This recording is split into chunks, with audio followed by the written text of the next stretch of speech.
উম্মতের মধ্যে কতজন যুব সমাজ মুহাম্মদ সাল্লাল্লাহু আলাইহি ওয়াসাল্লামের সুন্নাহ মেনে চলে বলেন? মুহাম্মদ সাল্লাল্লাহু আলাইহি ওয়াসাল্লামের উম্মাহ এখন ম্যাক্সিমাম মানুষ নামাজ পড়ে না। মুহাম্মদ সাল্লাল্লাহু আলাইহি ওয়াসাল্লামের উম্মার মধ্যে ম্যাক্সিমাম মানুষ এখন কোরআন পড়তে জানে না। মুহাম্মদ সাল্লাল্লাহু আলাইহি ওয়াসাল্লামের উম্মাহ হয়েও আমরা কোরআনের অর্থ বুঝি না, কোরআনের হুকুম আহকাম মানি না,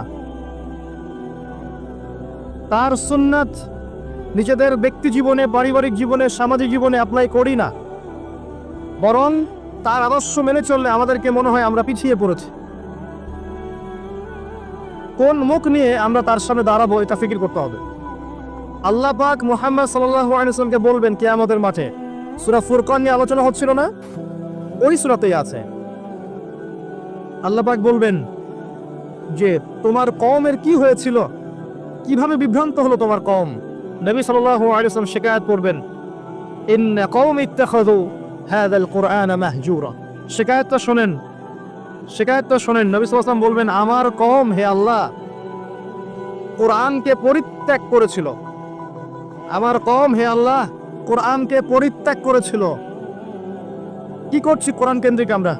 কতজন কোরআন পড়তে জানি? হাত উঁচু করেন দেখি। মাশাআল্লাহ, নামা সংখ্যা অনেক, আলহামদুলিল্লাহ। এবার বলেন কতজন কোরআনের ভাষাটা বুঝি? হাত উঁচু করেন দেখি। কোরআন পড়েন মাশাআল্লাহ। আয়াতুল কুরসি মুখস্থ আছে কয়জনের? হাত তুলুন। সবার মুখস্থ আছে। এবার বলেন কতজন অর্থ জানেন আয়াতুল কুরসির অর্থ? এটা পরিচিত আয়াত বললাম, একদম পরিচিত। 4-5 জন। দেখেন, ইন্না কওমি ইত্তাখাযু হাযাল কুরআনা মাহজুরা। যে কিতাবের ভিতরে ঢুকতে পারিনি আমরা, তার হুকুম আহকাম বিধি